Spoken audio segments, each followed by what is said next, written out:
Olá, continuamos aqui trazendo gente maravilhosa para conversar com vocês. É o programa Conversando com o Dr. Martins. Novamente eu trago para conversar com vocês o meu amigo o Dr. Ivan Capelato. É um psicoterapeuta, uma pessoa que é um conferencista nacional, que fala em vários lugares do Brasil, escreve livros muito importantes. Até estou com alguns desses livros aqui. Vejam esse livro aqui do Ivan, chama-se Diálogos sobre a Afetividade. Ele vai depois comentar para vocês o que significa isso e como é que ele trabalha. Aliás, um dos livros muito importantes do Dr. Ivan, que ele fez a convite da Unicef, o Fundo das Nações Unidas para a Criança, que é esse aqui, Prepare as Crianças para o Mundo, né? Que é um livro muito interessante e que fala sobre a questão da infância no mundo.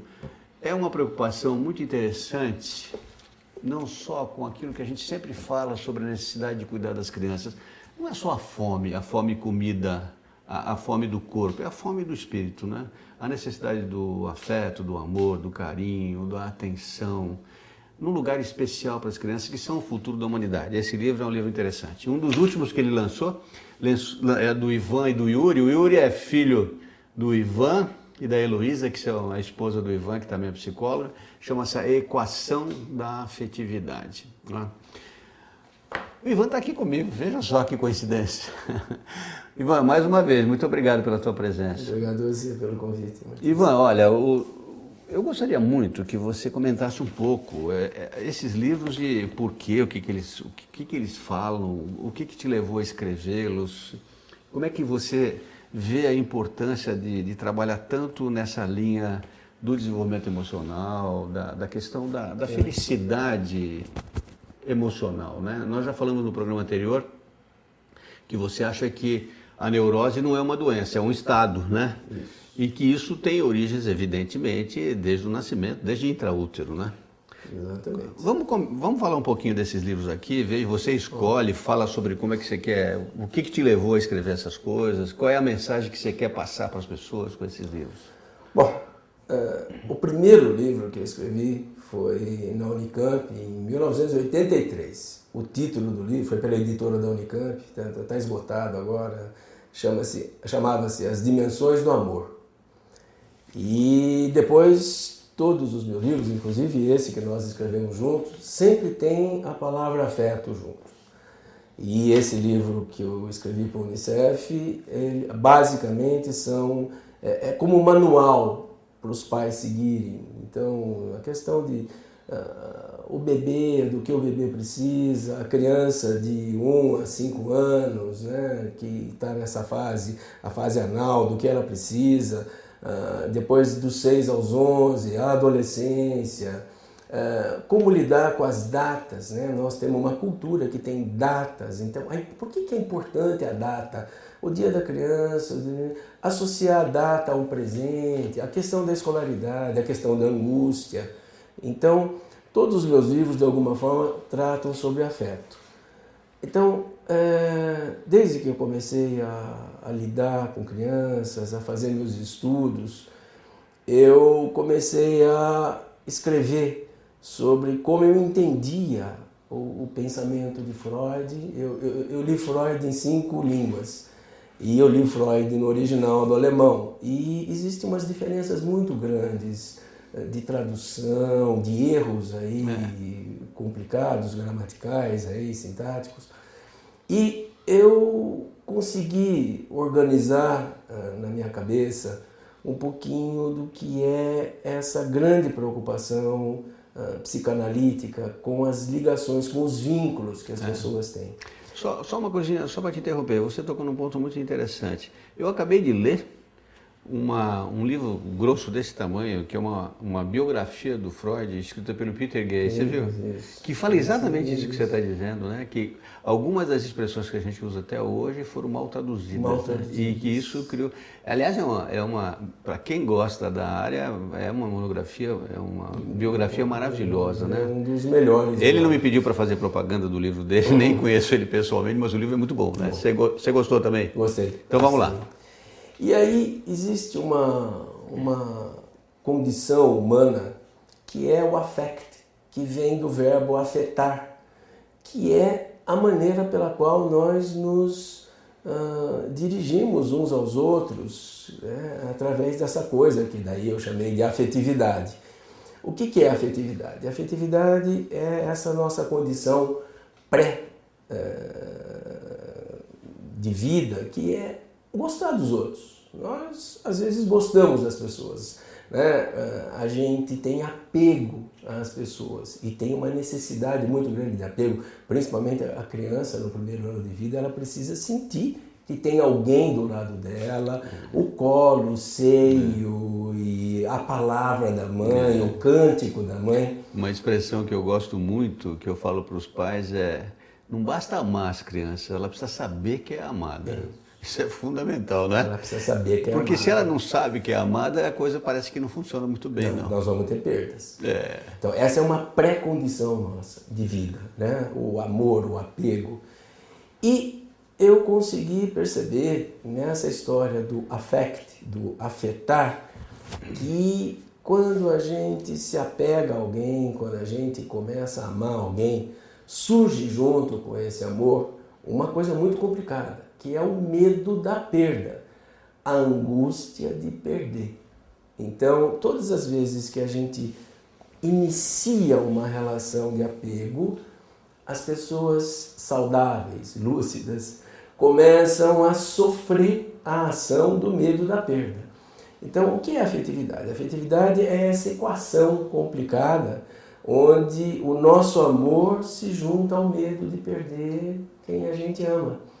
Então, pessoas normais, vivendo principalmente numa sociedade pós-moderna, hoje cheia de violência, droga, essa sexualidade complicada, elas começam a viver intensamente a afetividade. Então, o medo que o filho sofra na escola, alguma coisa ruim que ela não esteja presente, a angústia, né? O medo do filho adolescente que vai sair, vai para uma festa, vai para um bar, vai sair com os amigos, o medo que ele sofra um acidente, o medo que ele morra, o medo que ele seja assaltado. Então hoje a nossa afetividade ela está bastante relacionada à angústia da perda, à angústia do fim, né? A angústia de perder quem a gente ama. Então a notícia de um câncer de mama na esposa faz daquele homem um ser em sofrimento, porque é como se essa equação ela fosse realizar uma dor. Então a afetividade é uma coisa muito séria, muito complicada, muito importante. Nós todos, humanos, nós temos que ter a certeza de que as pessoas que nos amam, nos desejam. O maior desejo que nós temos como humanos, desde bebês, é o desejo de ser desejado pelo outro. E a gente vive tentando comprovar isso de alguma forma, né? Às vezes o bebê chora para a mãe estar lá. E a mãe vai olhar, não tem cocô, não tem xixi, não tem nada, não tem fome, nem pega. Ele só quer contato. Só quer o contato. Então, nós somos esses seres. Então, quem cuida, quem tem um filho, 2 filhos, quem tem uma namorada, uma esposa, um marido, o pai, a mãe, precisa compreender que o outro precisa se servir do nosso contato, mas principalmente os filhos, né? Principalmente no primeiro ano de vida. O primeiro ano de vida de uma criança precisa ser uma coisa rotineira, uma mesmice. Eu às vezes fico desesperado quando eu vejo em bares ou mesmo no supermercado aquelas mães com aqueles pequeninos bebês naquele Moisés lá, pondo em cima de um balcão ou pondo lá na mesa do bar. Essa criança não deveria estar lá. Ou quando aquela criança que está com um soninho deitada assim na cama e o pai e a mãe bebendo e conversando. É uma sociedade complicada. O primeiro ano de vida precisa ser a serviço a mãe precisa estar a serviço da criança, porque mãe e criança se transformam numa coisa só. E a mãe precisa se dar conta de que esse apego, esse amor é muito importante. Depois, o segundo ano de vida, o terceiro ano de vida, entram fases complicadas para os pais. Por exemplo, a criança de 1 ano e meio a 5 anos, ela está numa fase chamada fase anal, aonde ela vai viver uma coisa orgânica, psicológica, importante, que é o narcisismo. Então é aquela criança que a mãe vai dizer: filho, vai tomar banho? Eu não quero tomar banho. Vai. Então, e a mãe precisa se municiar de uma tolerância, de uma paciência para poder eu gosto muito quando você fala, eu já vi em umas conferências, aliás, algumas que nós demos juntos, né? Que você fala assim: eu não vou dar banho, sua burra, né? E aí a mãe fala: meu Deus, ele me chamou de burra e tal, né? Então, e aí... e aí as mães precisam saber que isso é normal, é do psiquismo da criança, né? E aí ela tem que tolerar isso, levar a criança para tomar banho, porque quando a criança também tolera a sua raiva, ela começa a sair disso, quando ela suporta essa raiva, suporta esse desprazer, ela começa... Quando as mães não suportam isso, batem, ou gritam, ou xingam, a criança começa a imaginar que ela é má, que ela é uma coisa má, e ela não faz o construto neurótico. Isso aí, quando essa criança sente isso, tem a ver com o desenvolvimento de futuras violências sociais graves? A gênese pode estar aí? A origem dessa violência? Então, a origem da violência é justamente a ausência desse limite do amor, do afeto, né? Então, saber que uma criança funciona assim, ir lá e cuidar do mesmo jeito, é dar a essa criança a oportunidade dela poder suportar a sua raiva. Quem suporta a sua raiva se contém, cria juízo crítico, cria um superego, que a gente chama em psicanálise, e aí consegue não ser violento, consegue transformar essa raiva muitas vezes em escrito, em música, em atividade para o trabalho. Rock. Vai transformar essa raiva em alguma coisa organizada. A gente chama isso de sublimação. Olha eu fazendo comentários aqui, talvez não politicamente corretos, mas a música que o jovem gosta hoje é uma música muito agressiva, né? Muito forte, muito barulhenta, muito... Eu às vezes fico pensando, por que nós evoluímos de uma bossa nova, de uma música que a gente gostava muito e tal, e que hoje os meus netos acham que é coisa de música de velho, mas a música está muito agitada, né? A balada é uma coisa de bam, bam, bam. Será que tem a ver com essa mudança progressiva da sociedade, você acha? É a representação da violência, né? A representação da raiva, da violência, do grito. Tanto que eles não dançam mais, eles pulam. As danças virou um pulo, Por isso que é fácil dançar agora, né? As músicas que nós vivemos, a bossa nova, mesmo alguns sambas, a letra era a letra de uma relação afetiva, romântica, né? Suavidade. Uma homenagem ao amor, uma homenagem à amizade. Nós tivemos aqui no Brasil um dos poetas mais importantes que musicalizou sua poesia, que foi Vinícius de Moraes, onde é sentimento para todo lado, inclusive uma música dedicada à criança, ao crescimento da criança. Então, mas hoje as músicas elas não têm mais essa conotação afetiva. Ela tem uma conotação mais agressiva. Então, são palavrões, são ordens, são comandos, são representações. E vai perdendo, inclusive, a musicalidade, né? Isso. Fica muito ruído e nem sempre a harmonia vai sumindo, né? Vai ficando às vezes, para você estar num lugar desse, você precisa estar ou com álcool ou com alguma droga, como a metanfetamina que se usa aí, para poder ficar alterado e deixar essa expansão da raiva surgir. Agora, como você sempre fala, o Freud em 1929, ou seja, 80 anos atrás, quase 90, né, ele falou já que isso estava começando, né, e levou quase 100 anos para a gente ficar isso muito claro, né, o mal-estar na nossa cultura. Que o mal-estar na civilização progressivo, e nós íamos criar uma sociedade com uma perversão imensa. Agora, isso aconteceu em todas as artes, né? Seja que na música, mas na pintura também, né? Você foi saindo da pintura clássica, talvez eu gosto, acho bonito tudo, Mas você viu que hoje fica mais expressivo. O expressionismo é uma coisa bem inconsciente, uma jogada do sentimento, né? E muito mosaico, que é uma coisa psicótica, esquizofrênica, né? O mosaico, muita coisa sem um sentido que você vai ter que interpretar a seu bel prazer. Quem não é tão doente não consegue interpretar. Então as pessoas vão se afastando, inclusive, dessas exposições onde o mosaicismo vai se fazendo aí.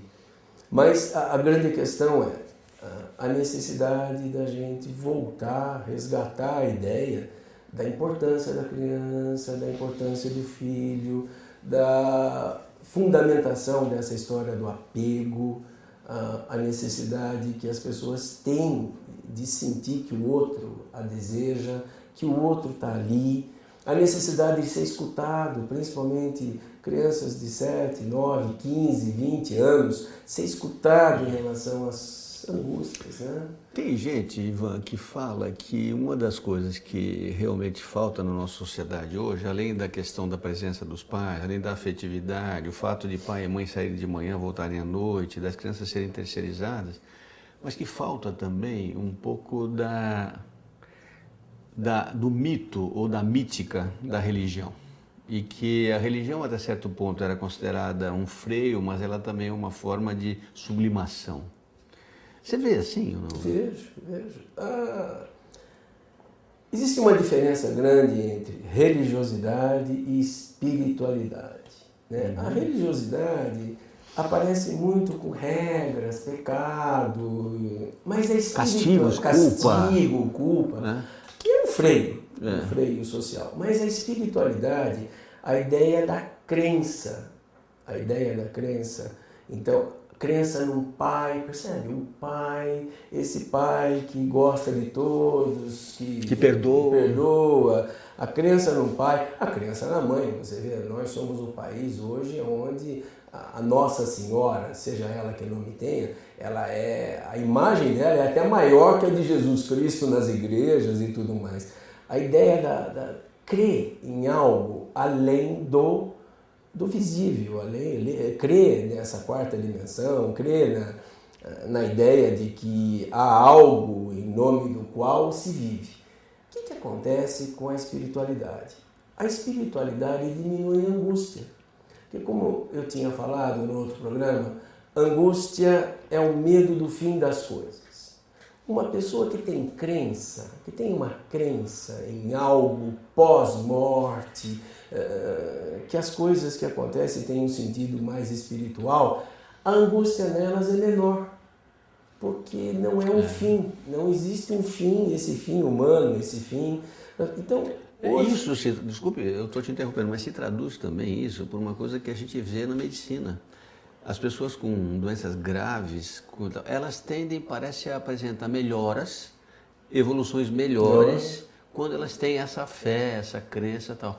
Que está entrando nessa coisa que você está dizendo.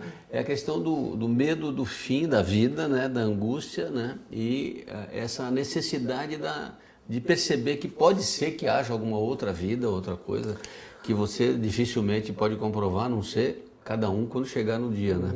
Uma das minhas mestras na psicanálise se chamava Françoise Dolto, uma psicanalista francesa. Claro. E ela escreveu, muita coisa dela. Ela fez uma entrevista com repórteres e isso se transformou no livro que se chama O Evangelho à Luz da Psicanálise. E a Françoise Dolto mostrava a necessidade que as pessoas têm de ter essa espiritualização num mundo onde as coisas terminam muito rapidamente. Quer dizer, o fast food... Rápida e repentinamente. Repentinamente. As mortes, as doenças, a condição afetiva. Hoje nós estamos dando fim à condição afetiva. Quer dizer, as pessoas se separam com muita facilidade, deixam os filhos com muita facilidade, deixam os casamentos com muita facilidade, sem lutar às vezes por isso, sem compreender por que isso está acontecendo. Então, a espiritualização é uma forma de diminuir a angústia fundamental nossa e criar uma condição neurótica melhor para a vida. Não, e o que a gente chama dos casamentos mosaicos hoje, nada contra, não estou aqui tendo nenhum preconceito, mas Eu estou cansado de ver casais que se separam e que as crianças acabam vivendo numa situação, às vezes, complexa. Eu me lembro que há pouco tempo eu tive um caso, para contar uma historinha pessoal, como você também sempre faz. Eu vi aqui no consultório um casal com 4 crianças. Eu falei, puxa vida, fazia tempo que eu não via cada um. Antigamente a gente via muito, agora era um filho, 2 já é. E eu disse à mãe, parabéns, 4 filhos, que coragem. Ela disse, olha, esse é meu, aquele é dele, esse aqui é nosso. Quer dizer, é a família mosaico. E essas crianças têm 6 avós, né? Porque aí é o avô do primeiro marido e tal. Famílias que têm 3, 4 origens e que isso também leva a uma visão de desenvolvimento diferente. Mas o grande problema é quem cuida. Quem cuidará das crianças? Quem cuida. Quem é o cuidador maior para quem o apego vai ser dirigido? Porque a gente dirige o apego geralmente a um mais que o outro, né? Geralmente a mãe mais que o pai, às vezes a avó que está mais presente, a cuidadora terceirizada lá, mas esse apego ele é mais orientado para um dos cuidadores. E uma criança dessa vai dirigir a quem? Exatamente. Aliás, foi essa a causa de eu escrever o livro Quem Cuidará das Crianças, que é o livro o meu último livro, e que é exatamente isso que você está colocando, né? Que você fica numa situação, às vezes, que as crianças se perdem um pouco, ela não sabe quem é quem, né? Não que as pessoas as maltratem, mas é que não há uma centralização da decisão de cuidar, né? Então fica confusa a vida das crianças, né? E aí aquela história que nós falamos, né?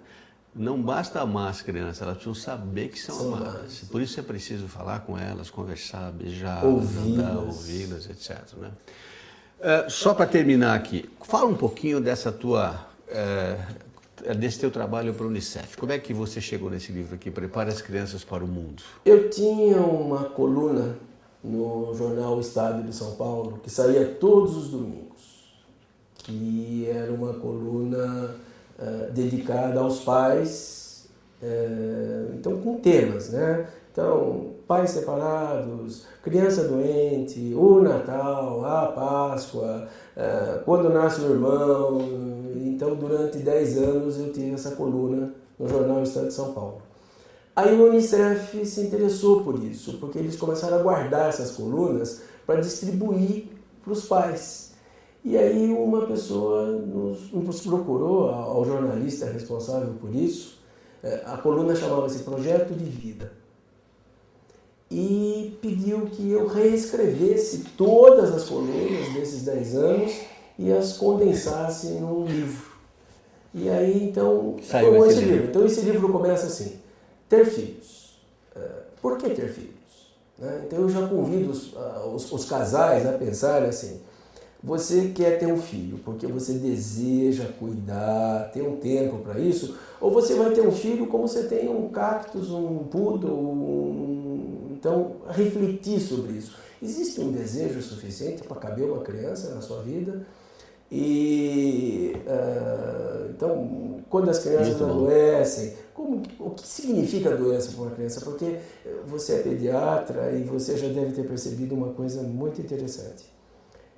Existe um prazer em ficar doente, porque isso obriga um cuidado. As pessoas cuidarem de você. Cuidarem de você. Isso nem sempre é perceptível, né? Mas existe. E existe uma angústia quando a criança começa a sarar. Então eu atendi um menino que ia tirar o gesso de um braço quebrado. E no dia de tirar o gesso ele pegou a sua bicicleta. E quebrou de novo. E quebrou o outro. E aí a mãe falou, mas o que está acontecendo com esse menino e tal? E aí quando eu atendi esse menino, e ele me dizia, né, se eu sarar, minha mãe se afasta. Isso a gente vê muito no consultório. Isso. E vem adultos também. E a gente precisa ter mais cuidado, porque se você coloca isso claramente, a mãe se sente ofendida e magoada. Não. Como? Você tá, eu adoro, tal. Então você precisa ter um pouco de jeito. Então, e hoje, infelizmente, na sociedade pós-moderna, a doença, né? Então se a gente for pegar os consultórios dos colegas aí, estão cheios, não tem hora para atender ninguém. E às vezes, nem todas as pessoas que vão ao consultório vão com uma doença. Elas vão com 3 queixas para ver se acham uma doença.